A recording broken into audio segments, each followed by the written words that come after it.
Good morning दोस्तों। और हमारे दिन की शुरुआत हो चुकी है यहाँ चाय के साथ हमेशा की तरह। लो इतने में रिशु भी उठ गया। मुझे समझ नहीं आता ये इतनी मॉर्निंग में कैसे उठ जाते हैं बच्चे, हमारी तो नींद नहीं खुलती। तो मैंने इन्हें कहा कि जब तक मैं रिशु को सुलाती हूँ तब तक तुम एक काम करो, चाय के साथ कुछ खाने के लिए निकालो। तो बस उसके बाद हम लोगों ने पी चाय शांति से थोड़ी देर के लिए।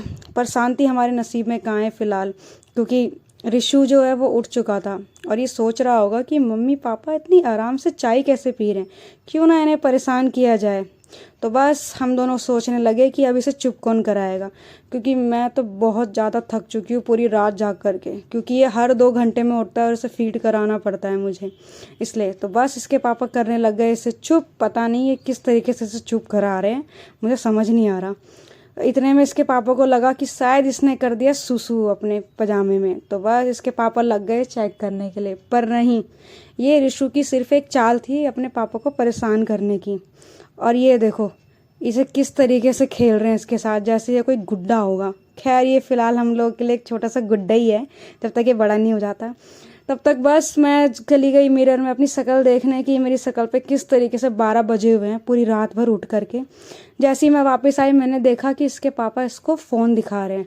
बताओ, अभी से इसको आदत लगा रहे फ़ोन दिखाने की। मैंने कहा खैर छोड़ो, मैं अपना काम करने लग जाती हूँ, क्योंकि ऑपरेशन के बाद से डॉक्टर ने मुझे कहा है कि मुझे ज़्यादा भारी काम नहीं करना। तो फ़िलहाल तो मैं अपने कमरे में ही रहती हूँ, तो क्यों ना अपने कमरे की सफाई कर ली जाए थोड़ी बहुत, मेरा इससे टाइम पास भी हो जाएगा। तो मैं करने लगी अपने कमरे की सफाई।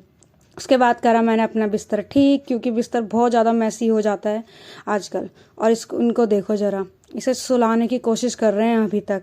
तो मैंने इन्हें कहा कि बस तुमने बहुत नाकाम कोशिश कर ली, अब इसे मुझे दे दो। तो बस मैं लग गई इसको सुलाने में। पर नहीं, इसने सोचा कि क्यों ना मम्मी को परेशान किया जाए। इस बार सही में इसने मेरे ऊपर ही सुसु कर दिया और मैं लग गई उसका पजामा चेंज करने में। और ऐसा बहुत कम ही होता है जब ये रिशु रोए ना कपड़े चेंज करने में, वरना तो इतनी ज़ोर से रोता है कि कान के पर्दे फाड़ देता है। और इतने में मेरा नाश्ते का टाइम हो गया था। ये मेरे लिए लिया है अंडा ब्रेड, और उसके बाद हम गए छत में धूप सेकने के लिए, क्योंकि रिशु को धूप सिखाना अभी ज़रूरी है, क्योंकि अभी फ़िलहाल उसके लिए ठंड का ही मौसम है ये। तो बस इतने में मैंने देखा कि इसके नाना नानी भी आ चुके थे, क्योंकि इसके नाना नानी कब से इससे नहीं मिले थे। उसके बाद हम सब बैठे छत में और हमने खूब सारी बातें करी। और इसको रिशु को देखो कितना मज़ा आ रहा है नाना नानी की गोद में। यहाँ नाना नानी दादा पापा हम सब के सब इसकी लग गए खातिरदारी करने में। उसके बाद हम लोगों ने खाना खाया, थोड़ी देर सोए, फिर हमने शाम को पी चाय। चाय के साथ हमने खाया बिस्कुट, और शाम होते ही मेरे भाई को भी लेके आया फिंगर्स। उसको देखो मुझे कैसे चिढ़ा रहा है, क्योंकि मैं तो अभी खा नहीं सकती ये सब चीज़ें।